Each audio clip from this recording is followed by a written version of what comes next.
As always, we say here on Africa 360, we welcome your thoughts and views, and we certainly do on the topics that we cover on your program. This week, we ask some of our loyal social media followers whether they believe SADC is still a relevant body. Some called it a toothless bulldog, while other viewers believe that SADC protects Southern Africans from Western interests. One of our viewers, Kenny Vinaro, commented, SADC and the AU are the reason why Africa is poor and not respected. Amongst other countries, they are just pants with no one wearing them. Another reader wrote, and that's Ruben James, it's high time we did some introspection as Africans. We are the perpetuators of our own trouble. There will never be any real development as long as we continue to endorse corruptive leadership. And do please remember that these are the comments of some of our viewers, and they do not reflect the views of Africa 360 or the E-News channel. Still, we love a good debate, so please keep them coming hot and fast. But let's get into our conversation now. And I'll start with you, Anthoni. The interesting thing is that a lot of people in the first instance don't seem to understand what SADC really is. And as a result of this, there are a lot of misconceptions about what it should be doing and what it can do. Yeah. No, you're quite right. My view is that SADC is a state-driven project. Yeah. And so ruling elites understand very well what SADC is, because they participate in the institution, they set up the rules and the processes, yes, and most often they benefit from them. And so the question from the ordinary woman and the man in the street is, what does SADC mean for me? Yeah. The answer could have been provided until quite recently. It was helping us to liberate Southern Africa from racism, apartheid, yeah, oppression, poverty, etc. Yeah. But that rhetoric is running out a bit, I would suggest. We live in an era of globalization where BRICS is the shiny new star, and so people say, how is SADC relevant to us? So is SADC an idea that has long passed its sell-by date? Chris, we still need SADC. We might want to argue whether it should be reconfigured, yeah, to address the needs of ordinary people. So I would argue that SADC needs to adjust so that it can address human security, meaning simple terms, poverty, inequality, exclusion, those things that most... Southern Africa is a poor region. We are rich in natural resources.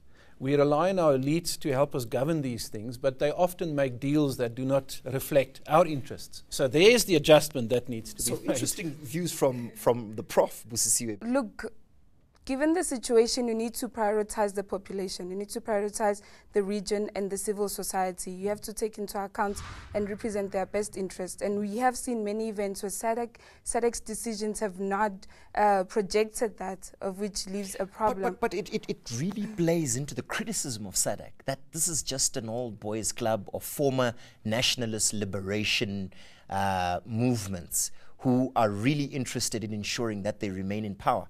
Why should they care about ceding power or the people?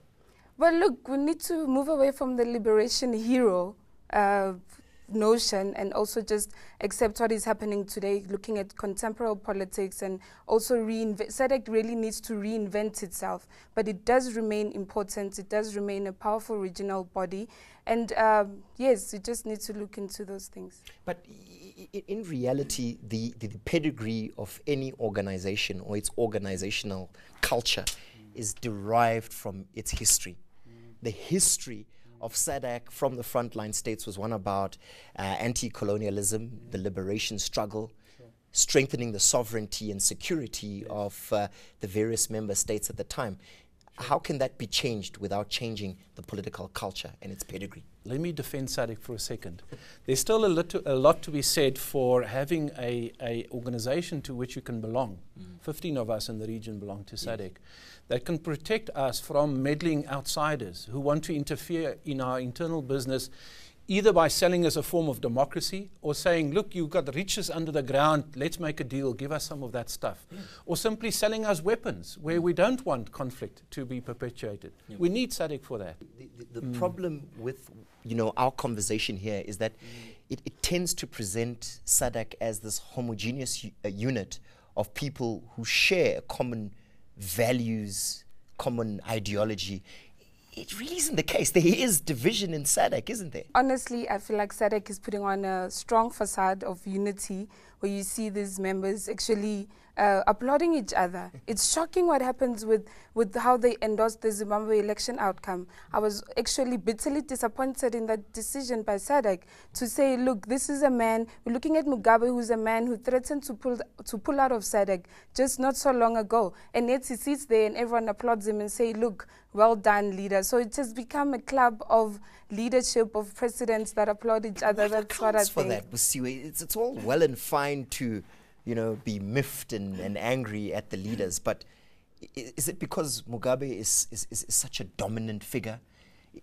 What is it about our leaders? Are they scared of this man? Yes, yes. He's powerful. Undoubtedly, you will say yes. Look, Africa is fostering this monster of leaders who personalize politics. These are people who come into politics and they actually own the executive authority and they personalize it. Look, Mugabe has further been strengthened. Now he dominates. This is a person who's now, president of Zimbabwe, and then SADC decides to appoint him as chairperson, deputy chairperson of SADC. That is shocking because they never addressed the issues and they never actually looked at other factors that MDC was maybe bringing ahead to say, look, this is our cry, this is foul play. They did not even entertain that, but yet he came in and they supported him. You see, I must agree with you.